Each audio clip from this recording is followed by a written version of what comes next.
Yep, we got you.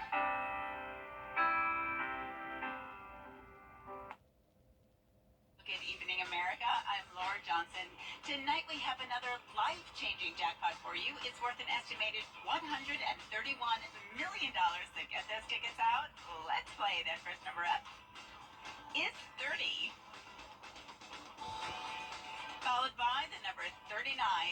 Tonight we're going to meet Al Chiappa, who won $50,000 playing Powerball. Congratulations, Al.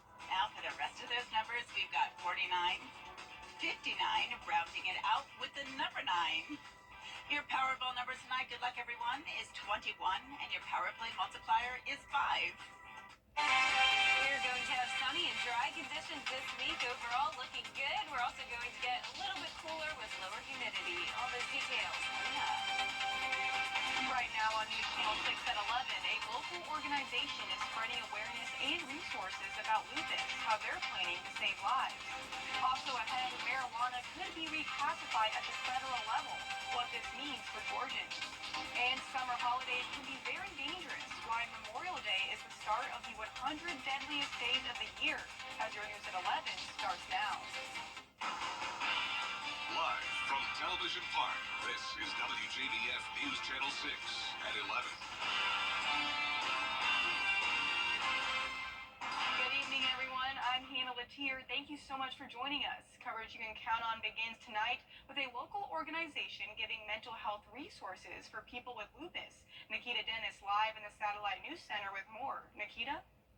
Yeah, lupus warriors across the CSRA are sharing knowledge for Lupus and Mental Health Awareness Month, hoping to save lives. Because oftentimes the reality is there's so many patients and families and just the community at large that they separate the two. But the two go hand in hand. Crowning Lupus is hoping to help people battling the autoimmune disease better their mental health. The nonprofit, along with WellStar MCG Health and other organizations, will host a panel discussion Wednesday at AU Health, sharing knowledge on lupus and mental health. We really just want to be not only that voice, but we want to be your foot to the ground organization that is providing financial, mental, physical, social assistance for lupus patients and their families. The goal is to provide resources to lupus warriors and anyone else needing mental health guidance. Our goal is to give the community resources about mental health, how it impacts autoimmune diseases, specifically lupus, and then continue the conversation with their family and with their friends. Nelia says it's also about being able to recognize signs of mental health for lupus patients. So for anyone with autoimmune, I always tell patients that are battling lupus as well as other autoimmune diseases that it's not a matter of if you're going to experience depression, if you're going to experience anxiety. To learn more about the panel discussion, you can head over to our website at WJBF.com. Live in the Satellite News Center, Nikita Dennis, WJBF News Channel 6. Nikita, thanks. And it's time now for the first check of the forecast. Here's meteorologist Jenna Petracci. And Jenna, hopefully no more thunderstorms tonight. That's right, Hannah. We are completely done with the rain. Earlier, we did have a severe thunderstorm watch in effect, and that has now expired. So looking good all across the area. Don't have to go to sleep worried about anything. We will actually be dry over the next 6 days to come. Live Viper 6 not showing a drop of rain in the CSRA, but a whole lot of drops of rain down in southern Georgia, lighting up with frequent lightning, heavy downpours, and some severe storms as well. This has been, unfortunately, an all day long event for our friends down there towards the south. But here at Augusta Busch Field, actually 0 inches of rain recorded today. We did mostly have those showers and storms in the early hours of the morning today. High of 88. The majority of the afternoon was dry. Low this morning was 73. Our Terry Lambert Hyundai Skyview cam showing dry and pleasant conditions over there in Aiken. We're sitting at 74 in Aiken, also in Augusta, 77 in Barnwell, 79 in Allendale. Millen, you're at 75 degrees. Wrightsville at 73. And 75 as well in Edgefield.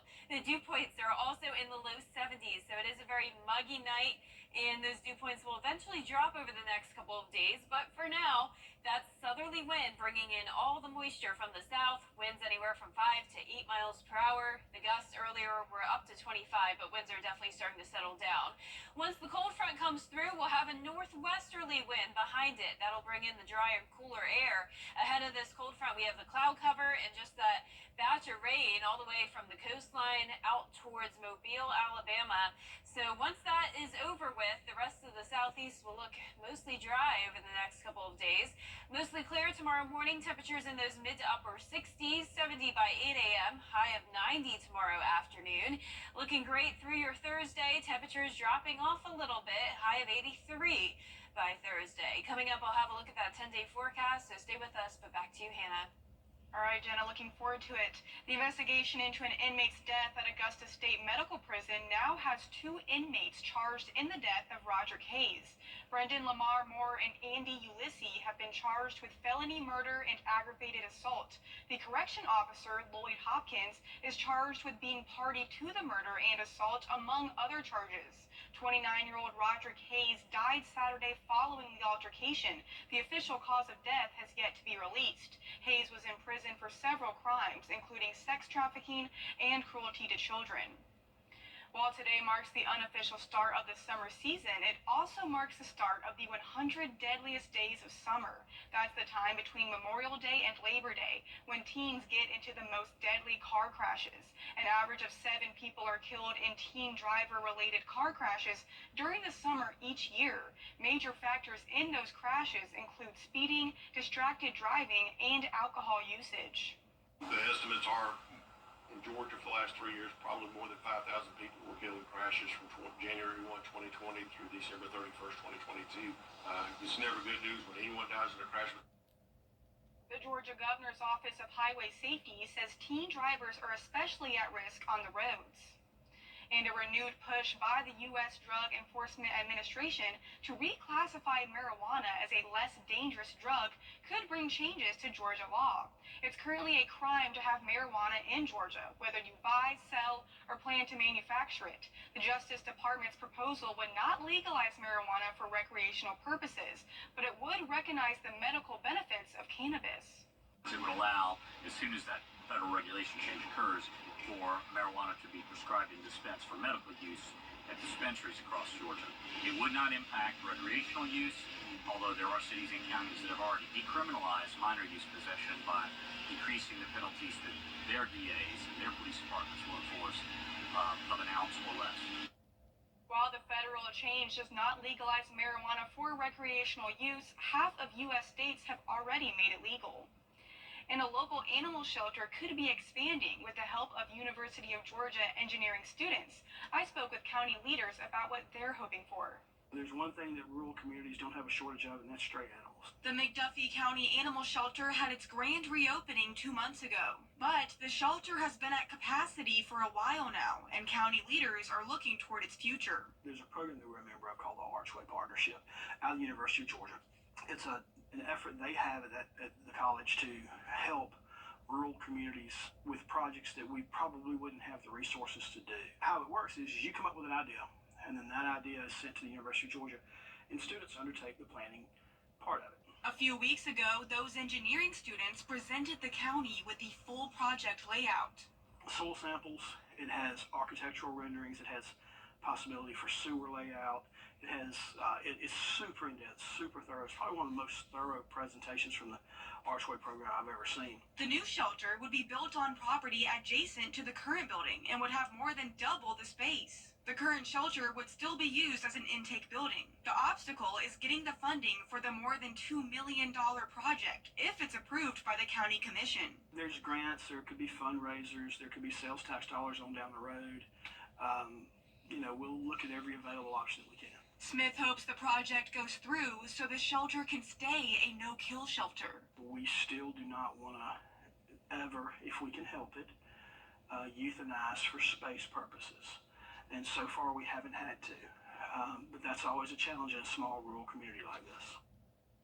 And Smith says the proposal should be going to the county's Board of Commissioners in the next month or so. Coming up, a run to remember how a local organization honored the fallen heroes when your news at 11 continues. And the severe thunderstorm threat is over with. No storms expected the rest of this evening. Partly cloudy and dry with cooler temperatures and lower humidity on the way. All those details right after the break.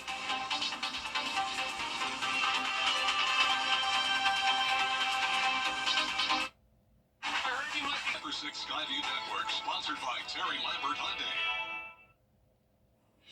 Now, your most accurate forecast with WJBF Live Viper 6. Welcome back. It's looking good all across the CSRA. Overall, nice weather for Memorial Day. It was pretty much dry with the exception of those showers and storms that came through earlier this morning. We did have that severe thunderstorm watch in effect, but that has expired and it really wasn't even needed as all of that storm activity was focused down to the south of us, and this is still going on. Very torrential rain, frequent lightning, and as of now, no severe storms, but definitely some flooding concerns here down near Douglas and Valdosta. In between there, we have the heaviest rain, and there was also some ping-pong-sized hail earlier. So a mess down there in southern Georgia, but overall quiet weather here in the CSRA. Looking good on our Terry Lambert Hyundai Skyview cam at Washington Road. It's still pretty cloudy outside, 74 degrees, west-southwest wind to 5 miles per hour. Dew points near 70, so it's a muggy night, muggy and humid tomorrow as well. Low to mid-70s at the moment, 73 in Sparta, 74 in Lincolnton. Barnwell, you're warmer at 77 and near 80 degrees in Bamberg and Allendale. Satellite radar showing a cold front passing by, and once this eventually moves through, we will have some cooler air behind it, along with some lower humidity. Notice the orange color here on our water vapor loop. That's some much drier air that will be settling in behind the front. Tomorrow is the last day of school for Bamberg and McCormick counties, and it will be a nice day. Definitely feeling hot though, so stay hydrated in the afternoon if you're out and about. High of around 90 degrees tomorrow. Notice the day planner showing upper 60s in the morning, 90 by the 3 o'clock hour, even upper 70s by 10 a.m. Dew points will be lower tomorrow though, topping off at around 58 degrees and then down into the low 50s throughout the middle of the week, so back into the comfortable range. So after we get through the hot day tomorrow, it'll still be pretty toasty on Wednesday, and then the highs drop to below average Thursday all the way until this time next week. You'll also notice some cooler and more crisp mornings on the way. 66 when you're headed out the door tomorrow morning, but 56 for the start of our Saturday morning. So around a 10-degree drop in temperatures there. Tonight at midnight, there's the cold front with the showers and storms focused along the coastline. The rest of the two-state looking good for our Tuesday. Plenty of sunshine, and then pretty much a repeat on Wednesday. Some passing clouds at times, but not expecting a drop of rain in the forecast over the next several days to come. Our lows tonight will be in those mid to upper 60s. Highs tomorrow in the upper 80s to around 90 degrees, some of us at 91. That 10-day forecast showing 88 for Wednesday, and then those lows begin to drop each day. 58 going into Friday, 56 for Saturday. Highs around 83 to 86 degrees. Then we'll see a 20% chance of storms returning Sunday and continuing into next week. Back to you, Hannah. Jenna, thank you so much. Today, many in Augusta laced up their shoes to run and walk for the fallen. The Wear Blue Run to Remember 5K was held this morning at Lake Olmsted Trail. The annual event was hosted by Fleet Feet and Augusta University. This day is very important. This is one of our days out of the year that we can take time just to remember the fallen soldiers who have sacrificed everything for us, including my father. So he is a hero to me, and he must be remembered, as well as many other soldiers who have passed. Wear Blue Run to Remember is a national nonprofit dedicated to supporting Gold Star families. Still ahead, severe weather impacted millions over the Memorial Day weekend. How the storms impacted holiday travel when coverage you can count on continues. But first, the winning numbers for tonight's South Carolina lottery are Pick 3032 and the Pick 4 winning numbers 7187 Fireball 8.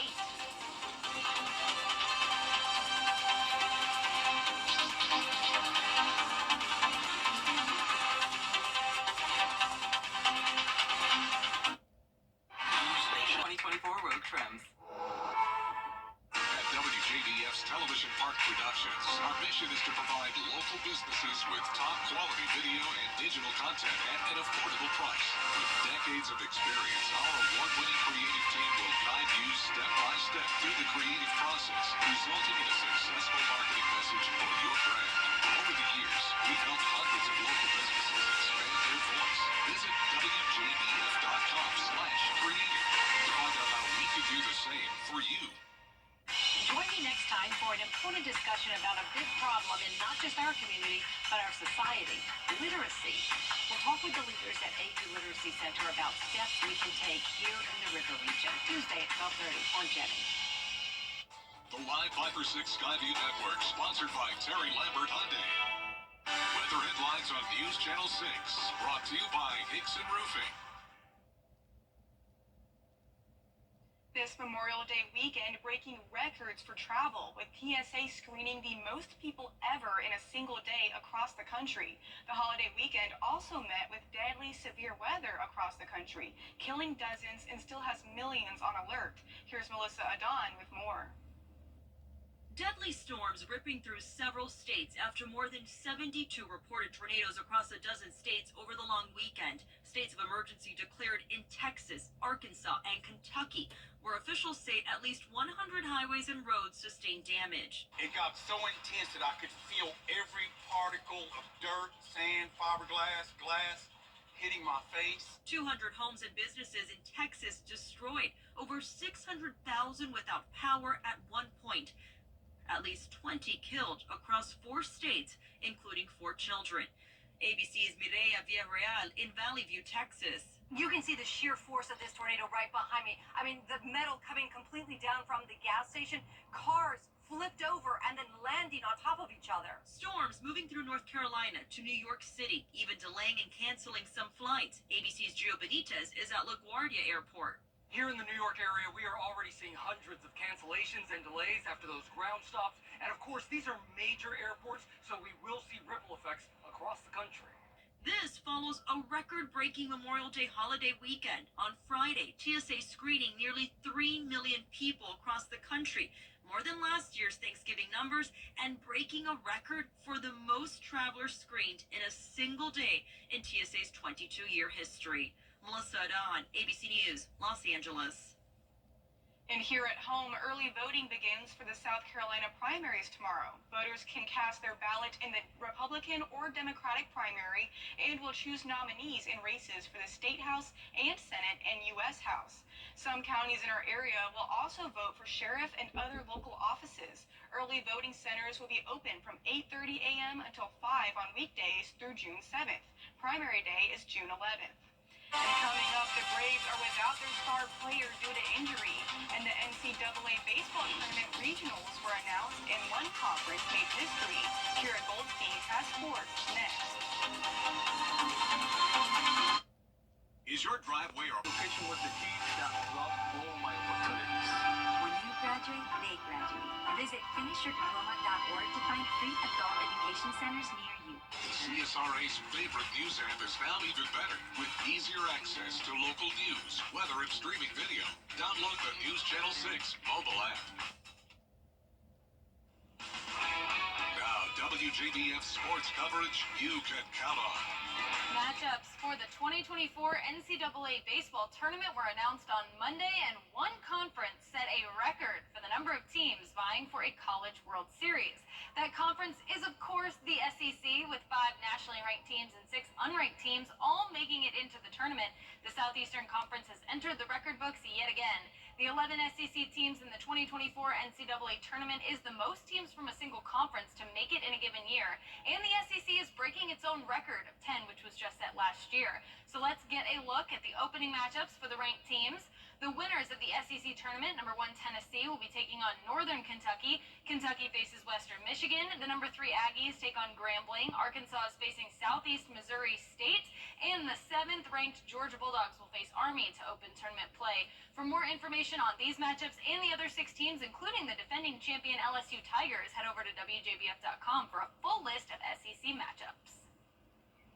And on the ACC side, the Clemson Tigers have also made it into the tournament. The number 6 overall seed will host number 2 Vandy, number 3 Coastal Carolina, and number 4 High Point in a double elimination regional. All of that excitement starts on Friday inside Doug Kingsmore Stadium. Ronald Acuna Jr. exited Sunday's game against the Pirates after sustaining an injury that would later be determined to be an ACL tear. The Braves organization confirmed on Twitter that Acuna underwent an MRI that revealed a complete tear in his left knee. He's set to undergo surgery, but a date is not set. We wish him a speedy recovery, and he will be out for the remainder of the season. His team certainly missed him on Monday night as they welcomed the Nationals to Truist Park. Charlie Morton got the start on the mound, top of the first, no score. Former Brave Eddie Rosario doubles to bring in Lane Thomas. A clutch hit from Rosario in his first at-bat against his old team, and the Nationals are on the board. Later in the inning, Nats up 2-0. 2-on for Nick Senzel. He doubles down the left field line to score 2. That marks the first time since 2015 that Charlie Morton allowed 4 or more runs in the first inning. Washington leads 4-0. Next inning, more trouble for Morton. C.J. Abrams at the plate with nobody on. Abrams sends it deep over the right field wall for a home run. Morton pitched 5.2 innings, giving up 8 runs off a career-high 12 hits. Nationals get the win 8-4. Game 2 on Tuesdays at 7:20. Some sad news from the basketball world. Hall of Fame Bill Walton passed away on Monday following a prolonged battle with cancer. At 6'11", Walton was one of the most skilled big men to ever play the game. He was a student of John Wooden at UCLA, where he won 2 NCAA titles before being drafted number 1 overall by the Portland Trailblazers in 1974. He won 2 NBA championships, one in 1977 with the Trailblazers and one in 1986 with the Boston Celtics. After his NBA career, he turned to broadcasting, where he became a beloved analyst covering college and professional basketball. His friends, family, and colleagues all took to social media on Monday to pay tribute to the legend, and our thoughts are with them at this time. Bill Walton was 71 years old. And finally, Georgia Tech sophomore Hiroshi Tai won the NCAA individual golf title on Monday night after surviving a triple bogey on his 17th hole. He closed the tournament with a 3-under-285 to claim the victory by 1 stroke. His win also helped the Yellow Jackets narrowly join the 8 teams that advanced to match play to compete for the team title starting on Tuesday. A huge congrats to Hiroshi Tai. That does it for sports. ACSRA Mike Murphy. Brought to you by News Channel 6 and the Giving Your Best partners. To get the weather, you need to see the whole picture. That's why Live Fiber 6 gives you the Skyview network. Get a live view of traffic and weather from all over the CSRA. Available online 24 hours a day at WJBF.com and the free Live Fiber 6 mobile app. The WJBF Live Fiber 6 Skyview network. Powered by Terry Lambert Hyundai. Low prices, big selection, and committed to quality customer service. A luxury airline for dogs and their humans has taken off. Bark Air held its maiden flight from New York to LA Thursday. The new airline includes a sunlit waiting lounge filled with treats and toys and an onboard spa for pups. The aircraft can accommodate 10 dogs and their 2-legged friends per flight. The airline flies from Los Angeles, New York, and London. The price is a little steep, though, $6,000 for a dog and a human companion for a domestic flight. I want to know what spa treatments they're giving to dogs. That's my biggest question here. Yeah, I feel like humans don't get spa treatments. I've never had a spa treatment on a plane. I want to know what they're doing for the dogs. Well, I've never flown first class, so Yeah, I was going to say, I can't even afford to have myself fly for that, let alone $6,000 for a dog. Exactly. Wow. Well, our 10-day forecast showing beautiful sunny conditions this week. Tomorrow will be a hot one, high of 90, but the humidity will be a little bit lower, and then low 80s by Thursday, lows falling into the mid to upper 50s. Well, that's our report for now. Thank you so much for watching, and join us tomorrow for GMA.